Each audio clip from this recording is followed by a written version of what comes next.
So it's been a few weeks since I've been able to update you on the state of Cenk's race for California's 25th congressional district. So I went digging around and I found a really interesting video of Cenk talking specifically about the issue of homelessness in his district and how voters feel about it. And this was something which I could really relate to as someone who I was an intern for quite a while in my local government in my area, and it was something which voters always wanted to talk about, something which voters were always interested in. So I want to watch Cenk's video, and then we'll come back and talk about it. Hey guys, I'm out knocking doors in Lancaster. So the volunteers meet up in the beginning, and then we split up into different groups, and we go what's called canvassing. And so Lancaster is in the upper part of this district, and so not a lot of politicians come up here, and so people are genuinely shocked when I'm at the door and I'm saying I'm running for Congress, and then I tell them that I'm here to ask them what they care about, and that usually leads to a a round of surprise, like, really?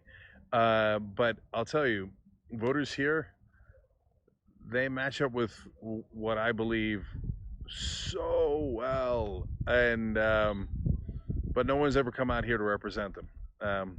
So certainly not at the congressional level. And when you listen to folks' real issues, it's a great education, man. I almost don't want to give it away for my opponent who never comes out here for what they care about. But I did want to tell you guys one thing that's really struck me today. A lot of folks in the different parts of the district are worried about homelessness. That makes sense. But what their concerns are different in different areas. And here, the number one thing they say is, they say homelessness, and in other areas that means, like, I'm worried about the homeless. And in some cases here that's true as well, right? Like, they're worried about themselves in regards to the homeless. There's too many homeless people walking around, they're not sure what they could do, etc., right? But actually 8 out of 10 people here go, I'm worried for the homeless. Oh, that's like, man, that is wonderful to hear. It's amazing to hear. Okay. And so they say here in Lancaster they got a issue where the Republican mayor is trying to make sure that you're not allowed to feed the homeless. If you do, it's illegal. And it hasn't passed yet, and people are fighting it. And everybody here is like, "What? You're not going to let me be moral?" Isn't that amazing? Isn't that amazing? Like, here are Republicans that are doing big government in favor of immorality. We're going to make it illegal to help people, and they pretend that they're Christians, that they're the party of values. Are you kidding me? Can you imagine? They would have arrested Jesus. They literally would have arrested Jesus. Oh, he's feeding the poor and the homeless and the needy. There's an ordinance against that. So to see folks in their homes worried about people who don't have homes and how they want to help and give them food and be able to give them food, and they're fighting for the homeless.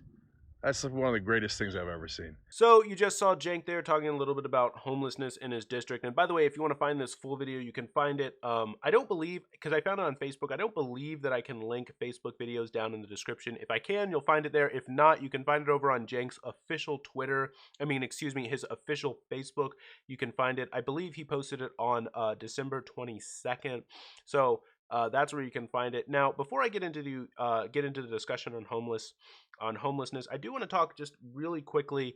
You know, he said at the beginning there that he's going to an area where voters are surprised to see him, where candidates don't usually go. Now, I said in my last videos talking about Cenk's race that this is going to be really, really important for him, even in this so-called digital age, going out and canvassing, going out and personally shaking hands, looking voters in the eye and making them feel like, they can trust you. That is the number one best way in order to actually get people to go out and vote for you. And this is actually an advantage for Cenk, which people aren't actually specifically talking about, because, right, Christy Smith, it's unclear right now who is going to ultimately raise more money. I mean, certainly Christy Smith has the entire Democratic establishment behind her, but Cenk does have a lot of people, so it is quite possible that Cenk could outraise her. We're going to have to wait until sort of the FEC deadline and wait until sort of the numbers come out.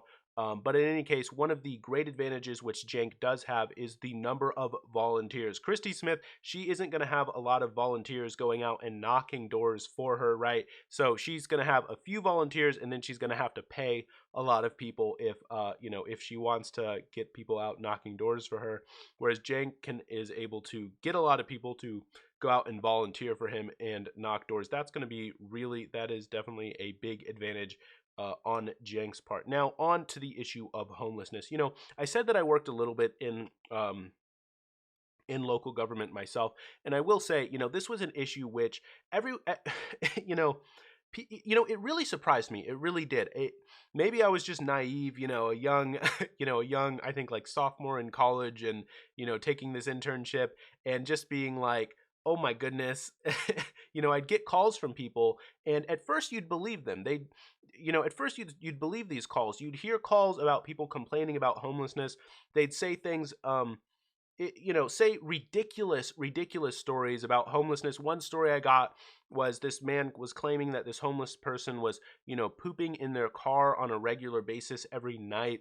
We did a little bit of investigation, wasn't true. And what I came to realize was, because I kept getting these kinds of calls, what I came to realize is you actually have to disregard them, because there are a lot of people who, there's a homeless person who is, legally, they're homeless, but they're, in sort of their vicinity, are not doing anything wrong, but in, like, on a piece of land which they're allowed to be on, but the property owners nearby don't like it, and so they'll make up stories about homeless people in order to get the people in order to get police to move them, or stuff like that. And I would hear these ridiculous stories, and it was really eye-opening for me. So I'm working in Fairfax, or I was working in Fairfax County, which is a fairly, not super wealthy, but relatively wealthy, large county in Northern Virginia near DC. Um, and so there are a lot of sort of very wealthy people in the area.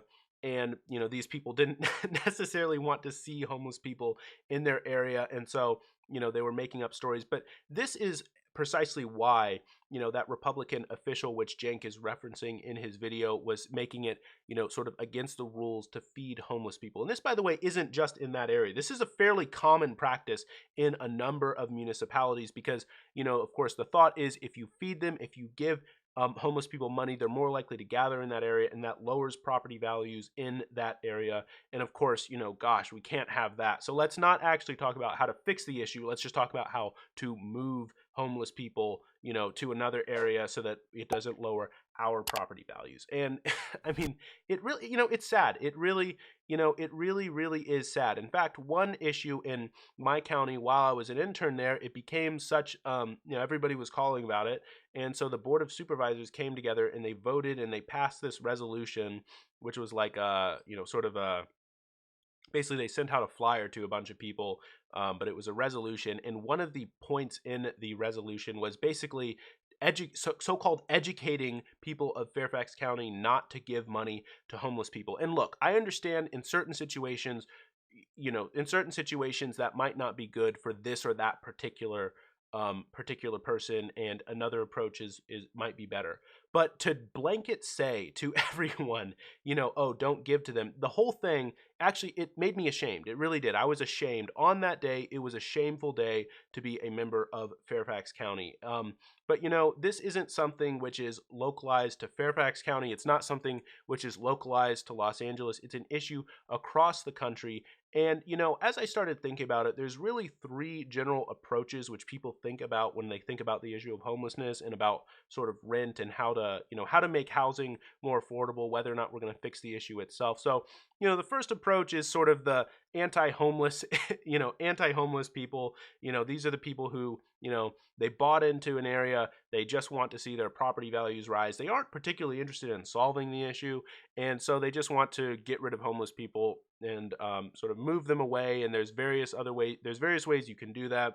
There's some, making benches so that you can't really sleep on them, putting spikes out in certain areas, and making it illegal to feed homeless people, making it illegal to, ask for money on the side of the road.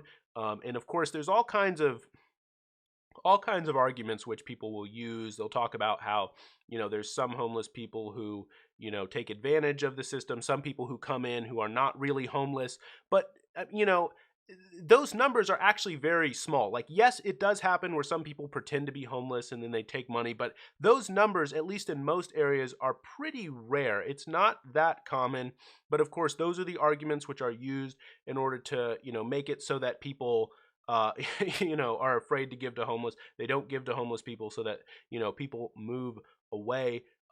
Homelessness, it really is an issue, which is a local issue, but it's also in many ways a national issue. So there's two other general approaches. There's kind of the rent control approach, and then there's the sort of market oriented approach. And I think my opinion on it is, it really depends on the area. So rent controls in some areas have been successful. In some areas they haven't. Like, for instance, in 1994 there was a poorly written rent control rule that which went into effect in I believe San Francisco, and it led to something like a 15% decrease in overall properties being available in San Francisco. And so it actually didn't really do anything. In fact, it possibly hurt renters a little bit, and possibly actually, in fact, increased homelessness. But in other areas, largely rent control, oddly enough, rent controls in suburbs tend to be a little bit more effective than actually in cities. In fact, rent controls in suburbs can, lower the rate of homelessness, whereas in some urban, it's a loose correlation, but there are some correlational studies beginning to emerge showing that effect. So it's interesting.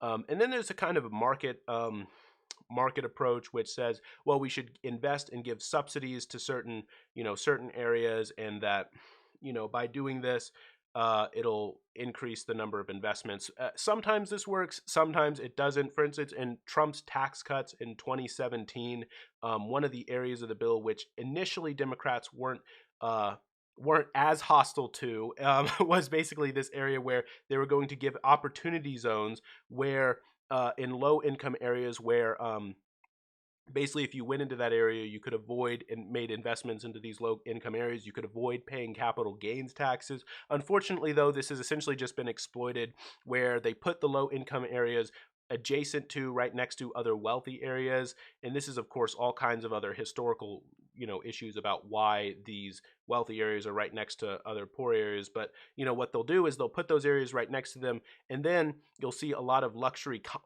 condo areas, sort of just popping up right bordering these wealthy areas. And so it just is essentially gentrification, and you have wealthy people moving in to these luxury condos, which hasn't seemed to do anything really at all in order to reduce the homeless population or to really decrease rents. In fact, if anything, it's probably made it worse. And some of the investments aren't even for apartments; they're like for. I saw one report talking about how yoga studios are really benefiting from this